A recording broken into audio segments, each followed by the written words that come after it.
DNC announced the top 10 candidates that have qualified for the September debate, and that includes Joe Biden, Bernie Sanders, Kamala Harris, Elizabeth Warren, Pete Buttigieg, Beto O'Rourke, Cory Booker, Amy Klobuchar, Andrew Yang, and Julian Castro. Now, absent from this list is billionaire Tom Steyer, and I say, good riddance. You never should have been able to run for president because he basically poured millions of dollars into his own campaign with his own money to advertise and get his name out there, which is why he was able to amass 130,000 individual donations. And I just don't think that that's fair. Just because you have more money, that shouldn't give you the edge over other candidates who have been knocking on doors and building up, their name with residents by talking to people. So it's unfair to allow a billionaire to buy his way into the debate. So I'm glad that Tom Steyer's left out. Another individual that is not qualified, that includes John Delaney, who poured $24 million of his own money into his campaign that just went nowhere. What's there to like about John Delaney? He has campaign events where 11 people show up, if he's lucky. So he's going nowhere. It's good that he's excluded because all he's doing is spreading more misinformation about Medicare for all, and we know it's because he has investments in the health industry. So it's good that these bad faith actors will be excluded, so that way the more serious candidates can actually have an honest discussion about policy issues that affect the American people. But, the fact that some people will be excluded who I don't believe should be excluded from that third debate, it really is disappointing. So even if we got some good news that Tom Steyer and John Delaney are left out, well, we also got some bad news, because also excluded, of course, is Marianne Williamson and also Tulsi Gabbard. And Tulsi Gabbard is the one who I absolutely feel the worst for, because she received 165,000 individual donations. There is real grassroots support and online support for her, but she's still left out. Why? So when it comes to the debate criteria, there's two requirements that a candidate needs to meet in order to qualify. The first is they need 130,000 individual donations.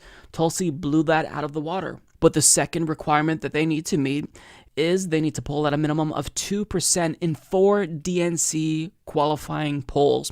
Now, when it comes to DNC qualifying polls, Tulsi Gabbard has unfortunately only reached 2% in 2 of them.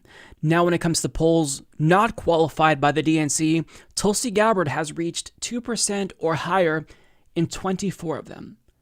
24 of them.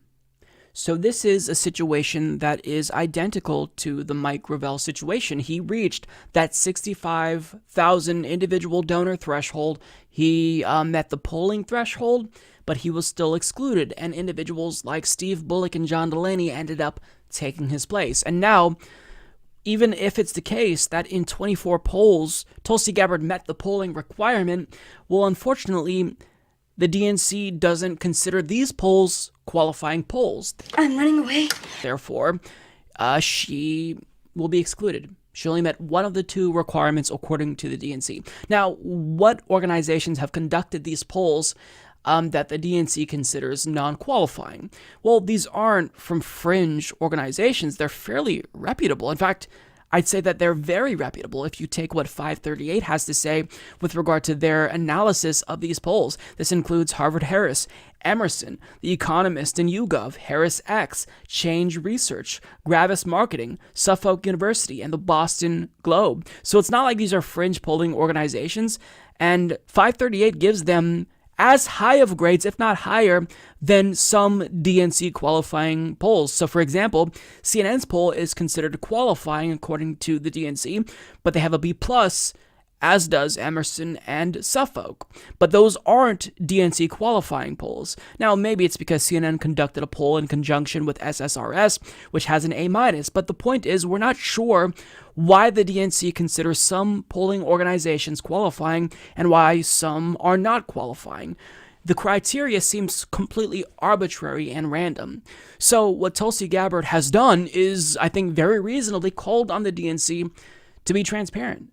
If some polls are DNC qualifying and some polls are not, then please release the criteria that you use to evaluate these polls. Because it doesn't make any sense. It seems like since you're lacking transparency here, you can just pick and choose the polls in order to include or exclude candidates that you do or don't want there. Yeah, guys. And that's not acceptable.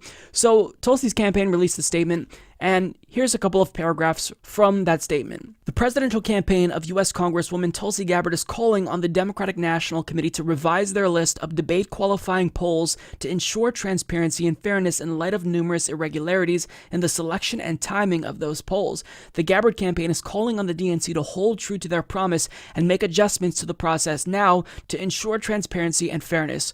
Crucial decisions on debate qualifications that impact the right of the American people to have the opportunity to participate fully in the democratic process should not be made in secret by party bosses. For the sake of democracy, those decisions must be made openly with clear and consistent standards and a sufficient window of opportunity for candidates to demonstrate genuine grassroots momentum and enthusiasm. And I think that that is perfectly reasonable.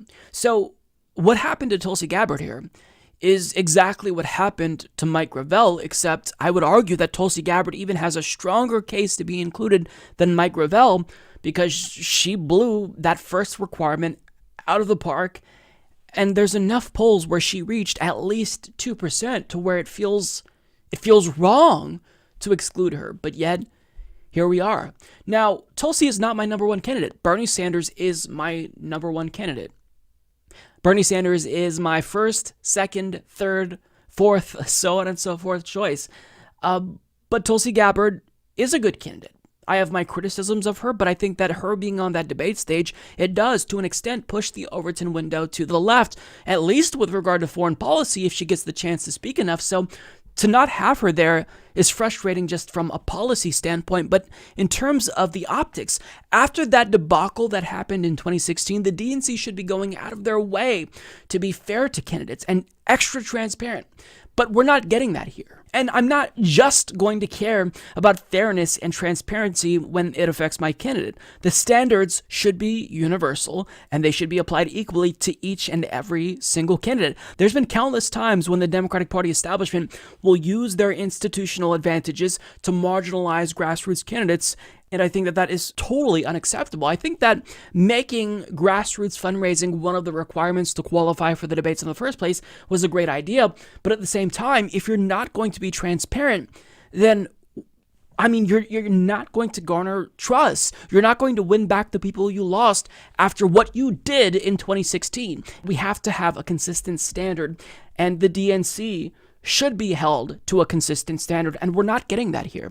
The fact that we don't know why some polls qualify and some don't qualify when they are reputable based on 538's analyses, and I have issues with Nate Silver, I think everyone does, but just in evaluating and grading these polls, they're legitimate, they're reputable, so I don't understand why the DNC would choose some polls over others. It's almost like they have an agenda and they're trying to shut out candidates who they don't like. And we all know Tulsi Gabbard is hated and loathed by the establishment because she bucked party orthodoxy when she resigned from the DNC in 2016 in order to endorse Bernie Sanders. And at that last debate, she single-handedly killed Kamala's campaign. Kamala is hanging on by a thread.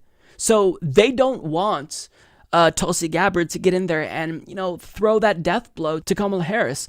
At the end of the day, I feel really bad for Tulsi Gabbard's supporters here, and I feel bad for Tulsi Gabbard because she's been working her butt off to qualify, and then this happens, arbitrarily so. But look, this isn't surprising. It happened to Mike Gravel, and we're seeing this happen again. So this is why you have to be hyper vigilant and always keep an eye on the DNC, because they have an agenda. They don't want grassroots funded candidates to be included in the conversation because they know that anyone who poses a threat to the status quo or speaks out against the status quo is someone who would hurt their bottom line ultimately. And with candidates like Bernie Sanders, he has so much support that they can't possibly find a way to exclude him yet based on this arbitrary criteria. But for anyone else, like Marianne Williamson or Mike Gravel or Tulsi Gabbard, they will find some reason to exclude them. Now, it's not as clear why Marianne Williamson was excluded based on, what she said on Twitter. It just seems like she didn't reach 2% in enough polls. But with Tulsi Gabbard, having reached 2% or higher in 24 polls, it's just dirty for them to exclude her. So they're already on thin ice. They voted down a climate change debate, presumably because the members who voted against it wanted to protect Joe Biden, who has one of the worst records on the environment in that race, who would only, have another chance to make gaffes and word salad on a national stage and hurt his numbers more. So the DNC, they're never, ever going to win back the trust of their voters, or anyone who would be inclined to vote for the Democratic Party, by doing things like this, by going out of their way brazenly to shield other establishment-friendly candidates. It's grotesque, and we absolutely have to call it out and speak out against what they're doing here, because this is arbitrary and it's wrong.